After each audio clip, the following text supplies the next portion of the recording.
So you'd think finding a good cleanout pump would be pretty easy. I mean, after all, there's thousands of submersible pumps out in the market from different brands, different models, and different styles. But a good cleanout pump has a unique set of requirements, characteristics, that is really tough to find in one pump package.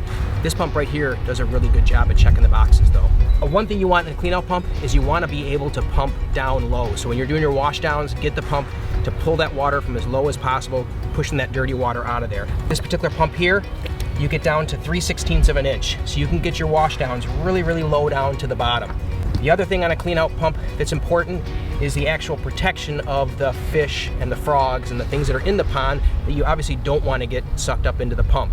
So it's a little different because a lot of the submersible pumps we use in the water feature industry are sitting in filters, skimmers, pump vaults. They're actually protected because they're in those pre-filters. This is going directly in the pond for the wash down. Occasionally you'll come over here when you see the water slowing down on the discharge side of things, and you'll come in, you'll scrape this off, put it back in place so it can pump further down. When you're using this pump, you're gonna push that gravel off because you wanna get this pump as low as possible. So when you do that, you're gonna expose the liner. You want this pump to sit right on that liner, but you want that liner to be protected. The pump has a nice rubber skirt around the bottom of this, so it's real soft. There's no sharp edges, nothing that could puncture the liner. And then also with the pump itself, this rubber allows it to protect the pump from when bashing into rocks and stuff when you're moving around in the pond. So not only does it protect the liner, but this is also going to protect the casing of the pump. A submersible pump uses the water that it's sitting in to cool it. It's a big issue when you actually start running certain pumps dry and they're sitting exposed because there's no water around this as it's sitting down and the water's in that low position. This particular pump is designed to do that. It's a little different. Normally you have a discharge on the side of a pump that comes up and out. In this case, you notice the discharge is up top. And what this does is the water comes in the pump and the intake, and it actually spreads around on the inside of this pump and cools that motor. So it's splashing up against that cool water against that motor and coming out the top of it. So this pump is designed to run at that 3/16 inch of water depth for an extended period of time.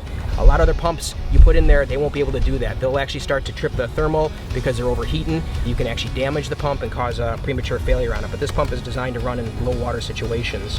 On the discharge side of this, it's nice. It has actually adjustable discharge. You have two different positions. You have a position where the pipe is going up, so if you're putting this down into pump vaults and snorkels and you want that pipe to come up and out, you can. If you're off on the side of the pond and you want that discharge to be on an angle, you actually undo these two screws, you flip it, and now that pipe is running off kind of in the trajectory you want out into the yard. So it gives you a little bit of a flexibility.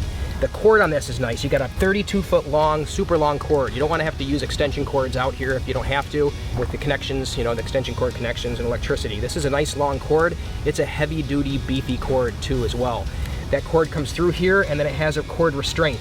Now, technically you're not supposed to be actually picking the pump up by this, but people do, and if it doesn't have this restraint, it's putting all that force right on here, and that's where you get the cord fraying or you get water leaking into this. That restraint helps protect that, gives it some more durability. The pump comes with a 2-year warranty, designed to last. It's basically made for a heck of a lot of abuse that you get during cleanouts. If you want more information on the Aquascape cleanout pump, jump on our website. You can find everything on there.